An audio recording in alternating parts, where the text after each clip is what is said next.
Hello everyone, welcome to another video and I'm your friend Bharat Shankar and we are a SEBI registered research analyst. So before we start the video, I want to address something very important क्योंकि कुछ time से मुझे बहुत सारे emails आ रहे थे और comments में भी बहुत सारे लोग ये लिख रहे थे कि सर क्या मार्केट में 20% गिरावट आने वाला है क्या या मार्केट 30% क्रैश होने वाला है क्या, क्योंकि ऐसे बहुत सारे इन्फॉर्मेशन हम मेन स्ट्रीम मीडिया में, यूट्यूब में और इंस्टाग्राम में देख रहे हैं. And I understand there are a lot of concerns right now. कुछ लोग एआई बबल के बारे में बात कर रहे हैं, कुछ लोग इकोनॉमिक स्लोडाउन के बारे में बात कर रहे हैं और कुछ लोग रिसेशन के बारे में भी बात कर रहे हैं. बट प्लीज अंडरस्टैंड, 2 महीने पहले ये सारे कंसर्न्स थे, लेकिन उसके बावजूद भी हम ईरान और यूएस के बीच में जो वॉर चल रहा था उसको लेके कंसर्न थे, क्योंकि उस टाइम क्रूड ऑयल का प्राइस बढ़ रहा था, रुपी जबरदस्त तरीके से गिर रहा था. और उससे कुछ टाइम पहले अगर आप जाएंगे तो उस टाइम इजराइल और पैलेस्टाइन के बीच में वॉर चल रहा था. और उससे पहले अगर आप जाएंगे तो stock market was worried about global economic slowdown. At every point of a time अगर आप देखेंगे तो स्टॉक मार्केट में कोई ना कोई कंसर्न जरूर रहता है. मे बी अगर आप 3-4 साल वेट करेंगे तो एक और बहुत बड़ा कंसर्न ये भी आ सकता है कि मार्केट बहुत भाग चुका है, अभी मार्केट का जो वैल्यूएशन है वो बहुत ही हायर लेवल पे है. ये भी एक 3-4 साल बाद बहुत बड़ा कंसर्न बन सकता है. So the point here is that कि जो डरने के रीजंस है वो बदलते रहेंगे, लेकिन मार्केट ऊपर जाता रहेगा. और मैं ये बात इसीलिए बता रहा हूं क्योंकि ये जो फियर का टाइम पीरियड था, इसी टाइम पीरियड में अगर आप देखेंगे लास्ट 2 to 3 मंथ्स में या 4 मंथ्स में ही अगर आप देखेंगे तो ऐसे बहुत सारे स्मॉल कैप स्टॉक्स हैं और मिड कैप स्टॉक्स हैं जो सस्ते वैल्यूएशन पे ट्रेड कर रहे थे, वो ऑलरेडी डबल हो चुके हैं. कुछ में 50% का रिटर्न है, कुछ में 75% का रिटर्न है. यानी जिसने वैल्यू को एनालाइज किया उसने पैसा कमाया, और जिसने डर को, फियर को अपने ऊपर हावी होने दिया उसने वहां पर पैसा गवाया या अपॉर्चुनिटी मिस कर दिया. क्योंकि जो बड़े अपॉर्चुनिटीज होते हैं ना वो तभी आते हैं जब फियर पीक पे होता है. और इसीलिए मैं आपको एनकरेज करता हूं कि ये नेक्स्ट क्राइसिस के बारे में चिंता करना छोड़िए और मार्केट में अपॉर्चुनिटीज ढूंढना स्टार्ट कीजिए और ऐसे कंपनीज के ऊपर फोकस कीजिए जिसका प्रॉफिट्स एग्रेसिवली बढ़ रहा है, कंपनी एग्रेसिवली एक्सपैंड कर रहा है और कंपनी के बिजनेस में ग्रोथ विजिबिलिटी है. क्योंकि at the end of the day आपको यह समझना होगा कि ultimately stocks are slaves of earnings. यानी अगर किसी कंपनी में अर्निंग पोटेंशियल विजिबिलिटी है और कंपनी में अर्निंग्स आ रहा है, कंपनी पैसे कमा रहा है, कंपनी में ग्रोथ आ रहा है, तो मे बी हो सकता है कुछ टेम्पररी रीजंस की वजह से कंपनी का जो स्टॉक प्राइस है वो ऊपर नहीं जा रहा हो, लेकिन ultimately the stock price has to go up because price will ultimately catch up with the value. तो इसीलिए ना मार्केट में जो डर है वो आता जाता रहेगा, लेकिन आप अपना फोकस क्वालिटी बिजनेस के ऊपर रखिए और थोड़ा पेशेंस रखिए, वो आपके लिए वेल्थ क्रिएट करता रहेगा. एंड ऑल्सो ऐसे लॉन्ग टर्म अपॉर्चुनिटीज को, स्विंग अपॉर्चुनिटीज को कैसे आइडेंटिफाई करना है, ऐसे स्टॉक्स को कैसे एनालाइज करना है, अगर आप वो सीखना चाहते हैं इसके लिए आप मेरे वेबिनार अटेंड कर सकते हैं, जहां पर हम सीखेंगे कि मल्टी बैगर इन्वेस्टिंग कैसे किया जाता है और ये जो हाई पोटेंशियल स्विंग ट्रेड के सेटअप से वो कैसे काम करते हैं. एंड ऑल्सो ये जो इलियट वेव थ्योरी है उसके जरिए हम ट्रेंड्स को कैसे एनालाइज कर सकते हैं उसको हम डिटेल में सीखने वाले हैं. And the best part is कि ये जो वर्कशॉप है ये पहले 1000 लोगों के लिए एब्सोल्युटली फ्री है. अगर आप पहले 1000 लोगों में रजिस्टर करते हैं तो आपको ये बिल्कुल फ्री में अटेंड करने के लिए मिल जाएगा. लिंक डिस्क्रिप्शन और पिन कमेंट में है, अगर आप चाहे तो जाके ज्वाइन कर सकते हैं.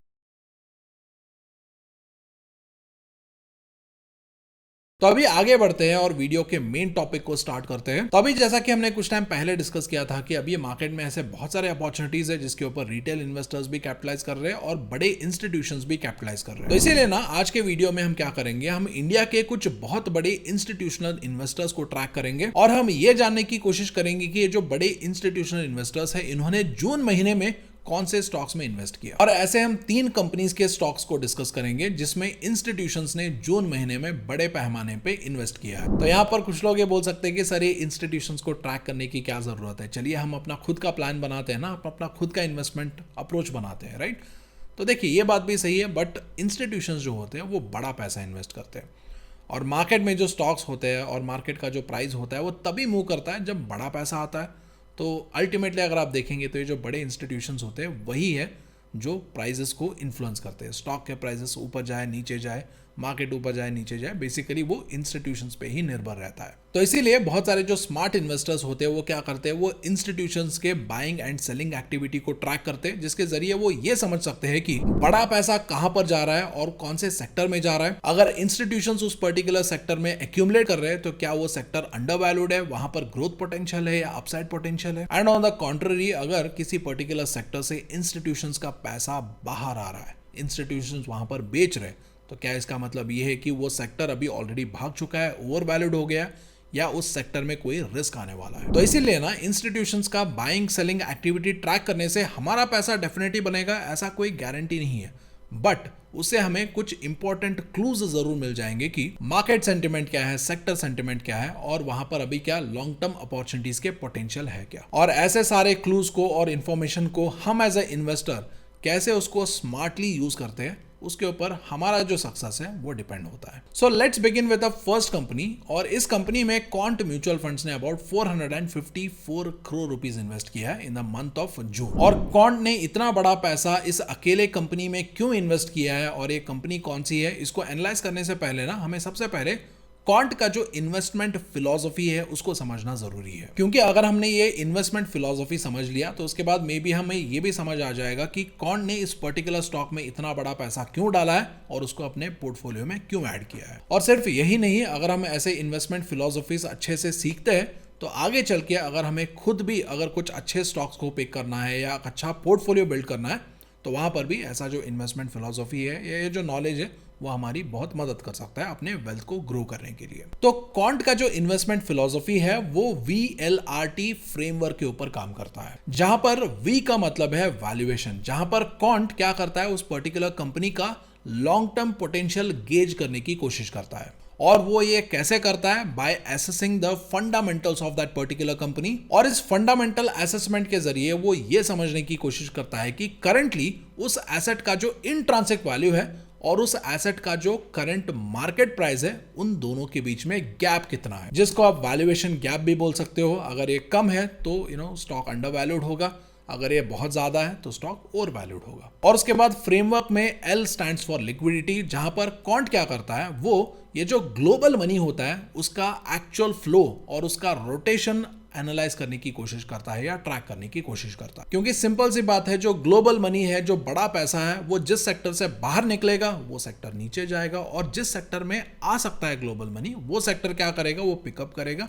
और आगे चल के वो सेक्टर ऊपर जाएगा। तो इसीलिए क्वांट क्या करता है, ये जो ग्लोबल मनी का जो फ्लो है और ये जो रोटेशन है अलग अलग एसेट क्लासेस में, सेक्टर्स में, इकोनॉमीज में, उसको एनालाइज करने की कोशिश करता है। और उसके बाद इस फ्रेमवर्क में R stands for risk appetite, जहां पर ये मार्केट पार्टिसिपेंट्स के डायनामिक बिहेवियर को मेजर करने की कोशिश करता है, जिसके जरिए कलेक्टिव फियर, ग्रीड और ये जो रिस्क टेकिंग सेंटिमेंट है उसको क्वांटिफाई करने की कोशिश करता है। और उसके बाद इस फ्रेमवर्क में T स्टैंड्स फॉर टाइम, जहां पर ये मार्केट के मोमेंटम, मार्केट के साइकिल, सेक्टर्स के साइकिल, इनको एनालाइज करके कब एंटर करना है, कब एग्जिट करना है अपने पोजीशंस को, उसके ऊपर डिसीजन लेने की कोशिश करता है। तो ये क्वांट का इन्वेस्टमेंट फिलॉसफी है जो VLRT फ्रेमवर्क के ऊपर बेस्ड है, जिसको अभी हमने डिटेल में समझा है। तो अभी हम जिस स्टॉक के बारे में डिस्कस करने वाले हैं, जिसमें जून महीने में क्वांट ने एक बहुत बड़ा पैसा इन्वेस्ट किया है, अबाउट 454 करोड़ रुपीस, मे भी हो सकता है वो इन्वेस्टमेंट ये जो क्वांट का VLRT फ्रेमवर्क है उसी के ऊपर बेस्ड। तो इस कंपनी का नाम है द रैमको सीमेंट्स। तो इस कंपनी को ना हम ये जो क्वांट का इन्वेस्टमेंट फिलॉसफी है जो VLRT फ्रेमवर्क के ऊपर बेस्ड है, तो हम इसको VLRT फ्रेमवर्क के बेसिस पे ही एनालाइज करने की कोशिश करते हैं। तो सबसे पहले अगर आप वैल्यूएशंस की बात करें तो ये जो पर्टिकुलर कंपनी है right now it is on a path of earnings turn around. और ये जो अर्निंग्स टर्न अराउंड है ये मोस्ट प्रोबेबली कंपनी का जो बैलेंस शीट है वो स्ट्रांग होने की वजह से या बैलेंस शीट स्ट्रेंथन होने की वजह से मे बी ये अर्निंग्स टर्न अराउंड आ सकता है। जहां पर कंपनी क्या कर रहा है, कंपनी अपना जो डेट है उसको रिड्यूस करने की कोशिश कर रहा है। अगर कंपनी का डेट कम होगा तो कंपनी को जो इंटरेस्ट पे करना है वो भी कम होगा, और अगर इंटरेस्ट पेमेंट कम होगा तो ultimately that will reflect into net profit growth. तो इसको और अच्छे से समझने के लिए ना we can go to the profit and loss statement of the company. तो यहां पर आप देख सकते हैं कंपनी का जो नेट प्रॉफिट है राइट नाउ, राइट, तो वो 2022 तक लगातार ग्रो हो रहा था, राइट। अगर आप देखेंगे तो 2019 से 2022 तक कंपनी के जो अर्निंग्स है वो लगातार ग्रो हो रहे थे, लेकिन 2023 में सडनली कंपनी के अर्निंग्स बहुत ज्यादा गिर गए। और उसके बाद अभी अगर आप 2026 में देखेंगे तो कंपनी के जो नेट प्रॉफिट है वो सडनली जंप होके कितना हो गया, 270 करोड़ से जंप होके 699 करोड़ रुपीस हो गया। तो ये देख के बहुत लोग खुश हो जाएंगे कि अरे ये तो बहुत बढ़िया बात है, कंपनी ने अर्निंग्स में इतना बड़ा जंप कर दिया तो आगे भी कंपनी बहुत ज्यादा पैसे कमाएगा, एक्सपोनेंशियली यहाँ पर अर्निंग्स ग्रोथ होगा, ऐसे कुछ लोग सोच सकते हैं। बट प्लीज नोट दैट कि ये जो अर्निंग्स ग्रोथ है ये कंपनी के कोर ऑपरेशंस की वजह से नहीं आया है, यानी कंपनी जो सीमेंट बनाता है और बेचता है वहां से ये अर्निंग्स नहीं आया है, बल्कि यहां पर ये पैसा कुछ और रीजन की वजह से ही आया है। तो यहां पर अगर आप थोड़ा क्लोजली देखेंगे तो there is something called other income, और अदर इनकम में 2026 में कंपनी को कितना आया है, 595 करोड़ रुपीज आए हैं। और ये जो अदर इनकम है ये बहुत रीजंस की वजह से आ सकता है, apart from the core operations, यानी कंपनी का जो मेन बिजनेस है, जो मेन धंधा है, वहां से ये पैसा नहीं आ रहा है। कंपनी ने मे बी होगा कोई लैंड बेचा है, कंपनी ने कोई सब्सिडरी कंपनी बेचा है, या कंपनी कोई लीगल केस जीत गया जिसकी वजह से कॉम्पनसेशन का पैसा आया है। ऐसे कई सारे अदर सोर्सेस से जो पैसा आता है वो सारे कंपनी के अदर इनकम में आते हैं। और रैमको सीमेंट्स को ये पैसा क्यों मिला, तो उसका रीजन आप इस न्यूज आर्टिकल में देख सकते हैं। The Ramco cement Q3 net profit jumps twofold to 385.63 crore, revenue rises 6%। और इसी आर्टिकल में अगर आप थोड़ा सा स्क्रॉल डाउन करेंगे तो यहां पर आपको दिखेगा कि the Ramco cements earned 506 crore as profit on sale of land, यानी इन्होंने कोई जमीन बेची जिसकी वजह से इनको 506 करोड़ रुपीज मिले। तो इसको अगर आप थोड़ा और डीपली एनालाइज करेंगे तो आपको ये पता चलेगा कि ये जो नॉन कोर एसेट इन्होंने बेचा है या जमीन इन्होंने बेचा है, इन्होंने ये प्रेस्टीज एस्टेट्स को बेचा है। तो अभी ये सब कुछ सुनने के बाद कुछ लोग बोलेंगे कि सर अगर ऐसा है तो हम इसके बारे में बात ही क्यों कर रहे हैं, यहाँ पर तो पैसा कंपनी के कोर ऑपरेशन से नहीं आ रहा है, सीमेंट बिजनेस से नहीं आ रहा है। जमीन थोड़ी मतलब हर क्वार्टर में बेच सकते हैं, राइट? एक बार बेचा एसेट गया तो गया, अगले क्वार्टर में कैसे ग्रोथ होगा। यहीं पर देखिए एक बहुत बड़ा डेवलपमेंट हमारे सामने आता है और वो डेवलपमेंट हमें इस कंपनी के बैलेंस शीट में दिखता है। अभी देखिए कंपनी क्या कर रहा है, वो अपने बहुत सारे जो नॉन कोर एसेट्स क्यों बेच रहा है, क्योंकि कंपनी के ऊपर डेट बहुत ज्यादा हो गया है। और जिसकी वजह से क्या हो रहा है, अगर आप प्रॉफिट एंड लॉस स्टेटमेंट में देखेंगे तो ऑलमोस्ट हर साल यहां पर इंटरेस्ट जो कंपनी पे करता है, कर्जे के ऊपर जो इंटरेस्ट पे करता है, 2026 में अबाउट इसने 419 करोड़ इंटरेस्ट भरा है। उससे पहले 460, उससे पहले 416। अगर आप देखेंगे तो पहले तो बहुत कम था, ये 241 था, 113 था, 88 करोड़, 73 करोड़, 53 करोड़। ये छोटा इंटरेस्ट पेमेंट अभी लास्ट 4-5 ईयर्स में, 3 ईयर्स में क्या हुआ है, अबाउट 400 करोड़ के भी ऊपर चला गया है। एंड राइट नाउ कंपनी का प्रायोरिटी क्या है, वो इस इंटरेस्ट पेमेंट को कम करना चाहते हैं ताकि इनका जो नेट प्रॉफिट है वो फिर से वापस बढ़ पाए। तो इसीलिए कंपनी क्या कर रहा है, अगर आप बैलेंस शीट में देखेंगे तो ये अपने नॉन कोर एसेट्स को बेच रहा है और अपना कर्जा कम कर रहा है। और कर्जा यहाँ पर क्लियरली कम होता आपको दिखेगा। यहाँ पर आप देखिए 2023 में 4,507 करोड़ के आसपास कर्जा, और उसके बाद ये बढ़ के 4,936 करोड़, 2025 में थोड़ा कम होके 4,675 करोड़, और अभी ये कर्जा कितना हो गया है, 3,871 करोड़ के आसपास आ गया है। यानी इस कंपनी का जो कर्जा है वो सिग्निफिकेंटली कम हो रहा है। और कर्जा अगर पहले के लेवल पे आएगा और भी बहुत कम होगा। और पहले ये जो इंटरेस्ट पे करता था ना, यहाँ पर 100 करोड़ के नीचे अगर इंटरेस्ट पेमेंट आ जाएगा तो उसके बाद ये जो बाकी का पैसा बचेगा, लगभग 300 to 400 करोड़ का जो पैसा बचेगा, वो कहां पर आएगा, वो सीधा नेट प्रॉफिट्स में ऐड होगा। तो इस तरीके से एक पॉसिबिलिटी है कि कंपनी का जो अर्निंग्स है उसमें एक बहुत बड़ा टर्न अराउंड हो। और उसके बाद क्वांट का जो फ्रेमवर्क है उसमें दूसरा पैरामीटर कौन सा है, लिक्विडिटी है। तो लिक्विडिटी में एक सवाल जरूर आएगा कि क्या अभी सीमेंट सेक्टर में क्या सेक्टर रोटेशन हो रहा है, क्वेश्चन मार्क। तो इसका देखिए मेरे पास कोई कॉन्क्रीट एविडेंस या प्रूफ नहीं है, क्योंकि जब तक हमें कोई प्रूफ मिलेगा, एविडेंस मिलेगा, तब तक क्या होगा,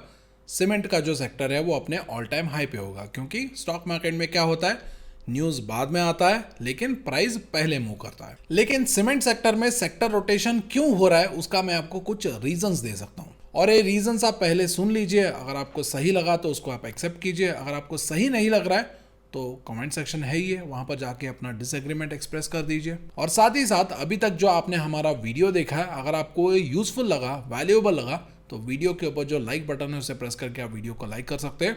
और कमेंट सेक्शन में एक सिंपल थैंक यू लिख के हमें ऐसे और भी वीडियोस बनाने के लिए एनकरेज कर सकते हैं। तो अभी मैं आपको बताता हूं उन रीजंस के बारे में जिसकी वजह से मुझे लग रहा है कि सीमेंट सेक्टर में सेक्टर रोटेशन होने के बहुत बड़े चांसेस है। तो सबसे पहला रीजन है इंफ्रास्ट्रक्चर प्ले, जो बेसिकली सीमेंट के डिमांड को इन्फ्लुएंस करता है। यानी सिंपल वर्ड्स में सीमेंट का डिमांड तब बढ़ेगा जब इंफ्रास्ट्रक्चर के ऊपर स्पेंडिंग किया जाएगा, खर्चा किया जाएगा, जिसके लिए खर्चा करने वाला चाहिए और खर्चा करने वाले के पास बजट भी होना चाहिए। बजट जितना बड़ा होगा सीमेंट का डिमांड उतना ही ज्यादा बढ़ेगा। और इंडिया में इंफ्रास्ट्रक्चर के ऊपर सबसे ज्यादा बजट स्पेंड करने वाला कौन है, वो है government of India.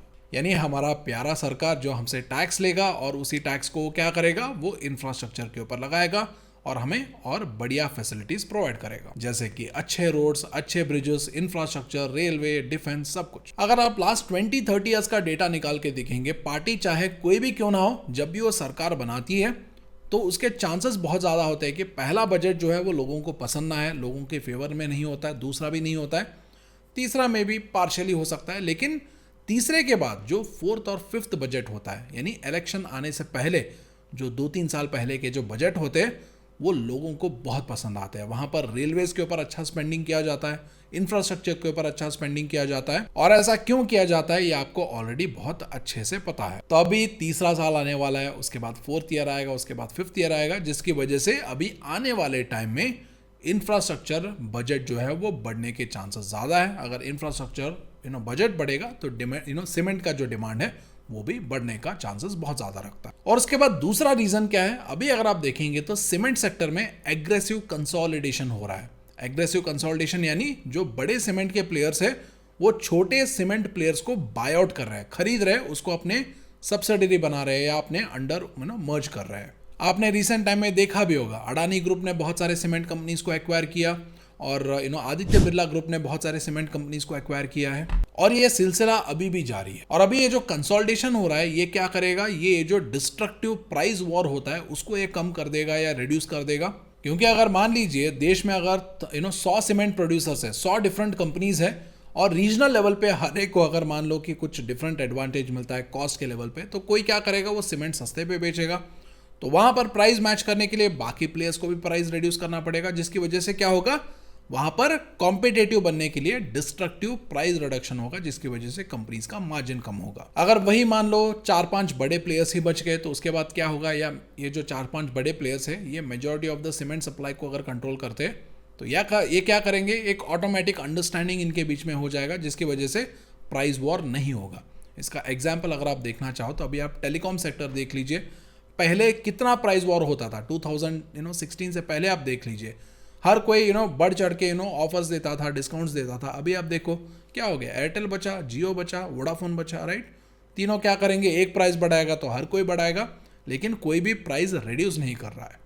And this is what happens in a oligopoly system. तो इसीलिए इस कंसोलिडेशन की वजह से स्ट्रक्चरली ये क्या कर रहा है, ये लॉन्ग टर्म प्राइसिंग पावर को इंप्रूव कर रहा है सीमेंट सेक्टर में, जिसकी वजह से आने वाले टाइम में मार्जिन इंप्रूवमेंट का एक बहुत बड़ा स्कोप है सीमेंट कंपनी। और उसके बाद थर्ड रीजन क्या है, अभी अगर आप देखेंगे तो बहुत सारे जो बड़े फंड हाउसेस है, इंस्टीट्यूशंस है, म्यूचुअल फंड्स है, एफआईएस और डीएस जो भी है, उनके बीच में अभी क्या हो रहा है, buying the under valued sector एक थीम चल रहा है, या बाइंग द अंडर परफॉर्मर्स बोल दीजिए। यानी लास्ट 5 साल में, 3 साल में जो सेक्टर्स नहीं चल रहे वहां पर बड़े इंस्टीट्यूशंस का पैसा भी आना शुरू हो रहा है। और सीमेंट सेक्टर अगर आप देखेंगे तो इसने रीसेंट टाइम में अंडर परफॉर्म किया है, क्योंकि क्या हुआ था, कंपनी में इनपुट कॉस्ट बहुत बढ़ गए थे सीमेंट कंपनीज में, यानी रॉ मटेरियल्स का कॉस्ट बहुत ज्यादा बढ़ गया था, जिसकी वजह से कंपनीज के प्रॉफिट मार्जिन कम हो रहे थे, एंड साथ ही साथ मॉनसून स्लो डाउन होने की वजह से भी डिमांड में गिरावट हुआ था। इसीलिए अभी ये जो बाइंग द अंडर परफॉर्मर्स या अंडर परफॉर्मेंस जो है, उस थीम की वजह से भी सीमेंट सेक्टर में सेक्टर रोटेशन की वजह से पैसा आने का possibility. So these are the possible reasons because of which I feel that कि सीमेंट सेक्टर में सेक्टर रोटेशन का पॉसिबिलिटी है।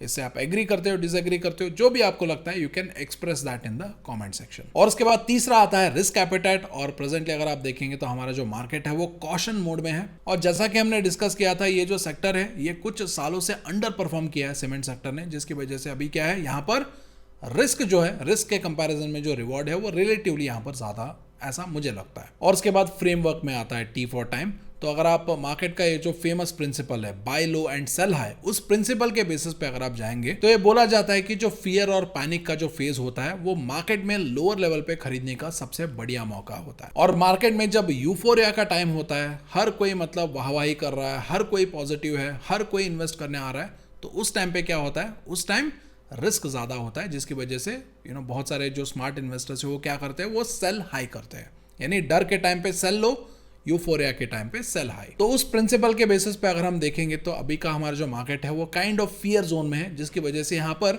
ये बहुत सारे जो फंड हाउसेस है, बहुत सारे जो इंस्टीट्यूशंस है, उनको बहुत सारे अच्छे क्वालिटी स्टॉक्स में रीजनेबल वैल्यूएशन पे एंट्री अपॉर्चुनिटीज ऑफर कर रहा है। तो मे भी हो सकता है Ramco cement is also one of such options for institutional investors. तो अभी ये जो VLRT फ्रेमवर्क है उसके बेसिस पे हमने रैमको को स्टडी किया। इसके ऊपर अब अगर आपका कोई और इनपुट है, अगर आपका कोई और वहां पर पॉइंट है तो उसको आप कॉमेंट्स में लिख सकते हैं। And also please note that जो भी स्टॉक के नाम हम डिस्कस करते हैं, जो भी इंफॉर्मेशन हम डिस्कस करते हैं, that is only for information purpose and it is not a stock recommendation और a stock advice। और साथ ही साथ कॉन्ड ने जून महीने में सिर्फ रैमको सीमेंट्स में ही इन्वेस्ट नहीं किया है, उन्होंने 9 ऐसे और भी स्टॉक्स है वहां पर भी इन्वेस्ट किया है।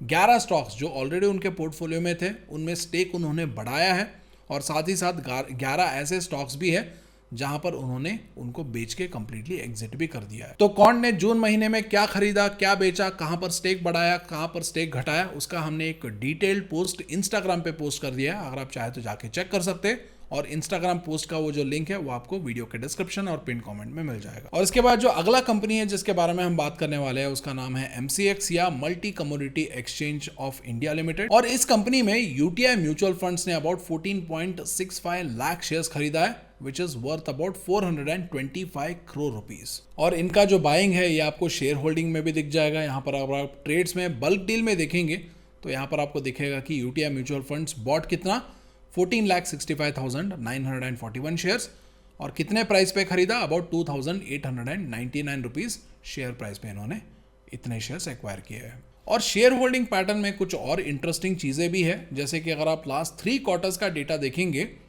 तो यहाँ पर कंटिन्यूसली पब्लिक का जो होल्डिंग है वो कम हुआ है। और यहाँ पर आप देखेंगे तो पब्लिक का होल्डिंग 20.31% था, कम होकर 20.03% हो गया, और अभी मार्च 2026 के क्वार्टर में ये और भी कम होके 19.38% हुआ है। एंड सरप्राइजिंगली FIS जहां पर वो हमारे पूरे मार्केट में बेच रहे हैं, यहां पर अगर आप देखेंगे तो FIS का जो स्टेक है वो लास्ट 3 क्वार्टर्स में 19% से बढ़ के 26.07% हुआ है। और FIS में अगर आप कुछ मेजॉरिटी स्टेक होल्डर्स को देखेंगे तो रिसेंटली किसने बाइंग किया है, सोसाइटी जनरल ने अबाउट 1.21% स्टेक खरीदा है, और बाकी FIS का होल्डिंग इस कंपनी में लेस देन 1% है, जिसकी वजह से उनका नाम यहाँ पर शेयर होल्डिंग पैटर्न में नहीं दिख रहा है। तो बेसिकली यहाँ पर FIS ने क्या किया है, उन्होंने DIS से भी खरीदा है और यहाँ पर उन्होंने रिटेल पब्लिक से भी थोड़ा बहुत शेयर्स खरीदा है। और इसके बाद अगर हम इस कंपनी का प्रॉफिट एंड लॉस स्टेटमेंट देखेंगे तो इसमें इसके जो सेल्स है उसमें जबरदस्त ग्रोथ हुआ है। 2024 में 684 करोड़ सेल्स, और सडनली ये बढ़ के 1113 करोड़, और सडनली ये फिर से डबल से भी ज्यादा बढ़ के 2302 करोड़ हो जाता है। और यही पैटर्न आप प्रॉफिट्स में भी देख सकते हैं। 560 करोड़ प्रॉफिट्स, 83 करोड़ से सीधा 560, और 560 करोड़ से सीधा कितना डबल से भी ज्यादा होके 1332 करोड़। तो सबसे पहले समझते हैं कि कंपनी का प्रॉफिट्स इतना ज्यादा जंप क्यों कर रहा है, 83 से 560, 560 से 1332 करोड़, ये कैसे हो रहा है, सबसे पहले इसको समझने की कोशिश करते हैं। तो 2021 में क्या हुआ था, MCX ने TCS को एक नया ट्रेडिंग प्लेटफॉर्म बिल्ड करने का एक बहुत बड़ा डील दिया था, और वहां पर कुछ डिलेज हुए, कुछ चैलेंजेस आए, कुछ प्रॉब्लम्स आए, एंड फाइनली लेट 2024 में, फाइनेंशियल ईयर 2024 में MCX ने क्या किया, उन्होंने सक्सेसफुली TCS का ये जो नया प्लेटफॉर्म है यहाँ पर माइग्रेट कर दिया। और TCS ने जो नया प्लेटफॉर्म बिल्ड किया है ये MCX के लिए मच चीपर प्लेटफॉर्म है, यानी यहाँ पर इनका जो सॉफ्टवेयर एक्सपेंसेस पहले जो आता था उसके कंपैरिजन में अभी इनके जो सॉफ्टवेयर एक्सपेंसेस है उसमें मैसिव ड्रॉप आया है, यानी सॉफ्टवेयर के जो खर्चे हैं वो बहुत कम हो गए हैं, जिसकी वजह से इनके जो ऑपरेटिंग प्रॉफिट मार्जिन्स है वो इंस्टेंटली एक्सपैंड हो गए। और यहां पर आप ये देख भी सकते हैं, पहले मार्जिन्स कितने थे इसके 45%, 47%, 44%, और उसके बाद ऑर्डर देने के बाद TCS को ऑर्डर देने के बाद TCS को उनको पैसे भी देने थे ना, जिसकी वजह से पैसे जा रहे थे, तो क्या हो गया 28%, 9% हो गया। और एक बार उन्होंने TCS का ये जो मच चीपर प्लेटफॉर्म है वहां पर माइग्रेट कर दिया, सॉफ्टवेयर के एक्सपेंसेस कम हो गए, तो उसके बाद क्या हो गया, मार्जिन सीधा 60% हो गया, और अभी मार्जिन सीधा कितना है 71% के आसपास। तो ये वो रीजन है जिसकी वजह से मार्जिन में सडनली बहुत बड़ा एक्सपेंशन हुआ, जिसकी वजह से कंपनी के प्रॉफिट्स में भी बहुत बड़ा वहां पर क्या हुआ, इजाफा हुआ। लेकिन हाँ, यहाँ पर कुछ लोग ये भी पूछ सकते हैं कि सर ये जो प्रॉफिट्स है वो तो ठीक है, लेकिन यहाँ पर सेल्स भी तो एक्सपैंड हुआ है, तो सेल्स क्यों बढ़ा है? उसका रीजन ये है कि 2025 और 2026 में MCX में जो ट्रेडिंग वॉल्यूम्स है वो एक्सप्लोड हो गए थे, स्पेशली कमोडिटी वॉल्यूम्स में उन्होंने एक्सप्लोजिव ग्रोथ देखा था, क्योंकि उस टाइम आपको याद होगा, अभी भी आप देखोगे तो गोल्ड प्राइस में बहुत ज्यादा वॉलेटिलिटी था, और ये न्यूज आर्टिकल आप देख सकते हैं, यहाँ पर भी वही लिखा है कि गोल्ड वॉलेटिलिटी बहुत ज़्यादा था। अगर बाकी कमोडिटीज़ अगर आप देखेंगे तो वहाँ पर भी बहुत ज़्यादा पार्टिसिपेशन रिटेलर्स का बढ़ रहा था, और रिटेल पार्टिसिपेशन बढ़ता है, ट्रेडिंग ज़्यादा होता है, तो प्लेटफॉर्म को ज़्यादा पैसे मिलेंगे। और साथ ही साथ अगर आप स्टॉक मार्केट देखेंगे तो वहाँ पर ऑप्शंस ट्रेडिंग के ऊपर बहुत ज़्यादा रिस्ट्रिक्शन लग रहा है, जिसकी वजह से जो ऑप्शंस ट्रेडिंग करने वाला जो क्राउड है वो क्या कर रहा है, वो धीरे धीरे कमोडिटीज़ पे शिफ्ट हो रहा है, जिसकी वजह से MCX जैसे प्लेटफॉर्म्स के ऊपर बहुत ज़्यादा ट्रेडिंग वॉल्यूम्स आ रहे हैं और ट्रेडिंग वॉल्यूम्स बढ़ भी रहे हैं। और बाकी का अगर आप इस पे पैरामीटर्स देखेंगे तो कंपनी डेट फ्री है और साथ ही साथ बहुत ज़्यादा कैश रिच है, क्योंकि कंपनी के पास about 2537 crore worth of cash equivalents है। और वही अगर आप इसका पी रेशो देखेंगे तो वो अबाउट 56 के आसपास है। एंड मे बी इसको आप इसलिए भी बोल सकते हैं क्योंकि ये काइंड ऑफ मोनोपोली है, बिकॉज कमोडिटी मार्केट का ये जो ऑप्शंस डेरिवेटिव्स मार्केट है कमोडिटीज़ का, उसको अगर आप देखेंगे तो MCX उसमें about 95 to almost 92 to 95% market share cover करता है। और इसके बाद नेक्स्ट कंपनी है डॉम्स इंडस्ट्रीज लिमिटेड। और इस कंपनी में अगर आप देखेंगे तो इसके जो प्रमोटर है फीला ग्रुप, उन्होंने शेयर्स बेचा है, और जो उन्होंने शेयर्स बेचा है उसको एक्वायर किसने किया है, SBI म्यूचुअल फंड्स और एक्सिस म्यूचुअल फंड्स ने इसको एक्वायर किया है। तो ये देखने के बाद सबसे पहला सवाल तो माइंड में यही आएगा कि अगर प्रमोटर ही बेच रहा है तो कंपनी के ऊपर इन्वेस्टर्स को कैसे कॉन्फिडेंस आएगा। तो यस, यहाँ पर ये जो फीला ग्रुप है, they are definitely one of the promoters in Doms industries, but ये फाउंडर्स नहीं है, दे आर इन्वेस्टर्स। इन्होंने डॉम्स इंडस्ट्रीज में कंट्रोलिंग स्टेक 51% स्टेक लिया था, आई थिंक 2012 या 2011 के टाइम में, जब कंपनी उस टाइम छोटा था। और यूजुअली ऐसे जो अर्ली स्टेज इन्वेस्टर्स है वो क्या करते हैं, जब कंपनी बड़ा हो जाता है तो उसके बाद वहाँ से वो धीरे धीरे एग्जिट करते हैं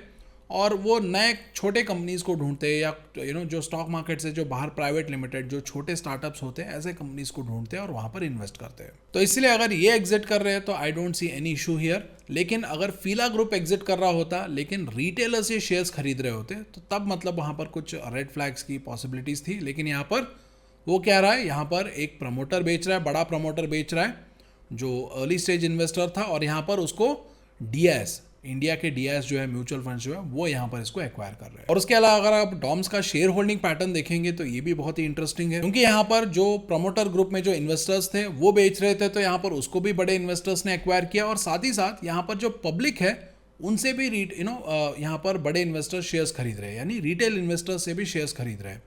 क्योंकि अगर आप लास्ट 4 क्वार्टर्स का डेटा देखेंगे तो पब्लिक का होल्डिंग पहले कितना था, 4.29% था, वो अभी कम होकर अबाउट 2.86% हो गया है। यानी लास्ट 4 क्वार्टर्स में हर क्वार्टर में पब्लिक के शेयर्स बिके हैं और वो शेयर्स बड़े इन्वेस्टर्स के पास गए हैं। और यहाँ पर आप देख सकते हैं DIS का होल्डिंग जो जून 2025 के क्वार्टर में 16.24% था, वो अभी बढ़ के 19.14% हो गया है। इन्होंने बेसिकली पब्लिक से भी खरीदा है और FI से भी खरीदा है, और अभी इन्होंने प्रमोटर से भी खरीदा है।